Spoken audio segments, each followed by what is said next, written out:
গোপালগঞ্জে নির্বিচারে গণগ্রেপ্তার চলছে। যাদের গ্রেপ্তার করা হচ্ছে তারা অধিকাংশই সাধারণ মানুষ, এমন মন্তব্য করেন গণ অধিকার পরিষদের সাধারণ সম্পাদক রাশেদ খান। 20 জুলাই নিজের ভেরিফাইড ফেসবুক এক পোস্টের মাধ্যমে এ দাবি করেন তিনি। গোপালগঞ্জে গণ অধিকার পরিষদের কয়েকজন নেতার আত্মীয়দের গ্রেপ্তার করা হয়েছে এমন দাবি করেন রাশেদ খান। বলেন, যাদের গ্রেপ্তার করছে অধিকাংশই সাধারণ মানুষ। আমাদের দলের একজন সদস্যের বোন জামাইকে গ্রেপ্তার করেছে। পেশায় সে একজন ভ্যান চালক। আমাদের এক ছাত্রনেতার ছোট ভাইকে গ্রেপ্তার করেছে। প্রতিটি হাটবাজার ও বাড়ি বাড়ি গিয়ে গ্রেপ্তার চালাচ্ছে। গোপালগঞ্জ থেকে আমাদের দলের নেতারা এই তথ্য দিয়েছেন।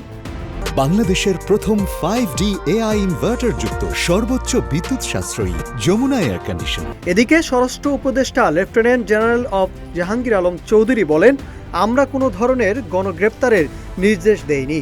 আমরা বলেছি প্রকৃত অপরাধের আইনের আওতায় আনতে হবে, তবে নিরপরাধ কেউ যেন হয়রানির শিকার না হয়। গোপালগঞ্জে গণগ্রেপ্তার চলছে না, যারা প্রকৃত অপরাধী তাদের গ্রেপ্তার করা হচ্ছে, এমনটাই জানান তিনি।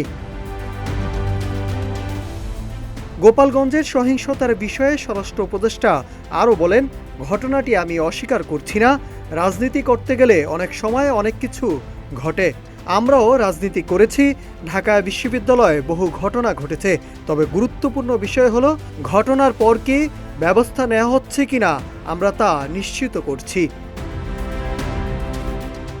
এদিকে স্থানীয় নেতাকর্মীদের কাছ থেকে পাওয়া তথ্য তুলে ধরে রাশেদ খান বলেন, আওয়ামী লীগের নেতারা সব পলাতক।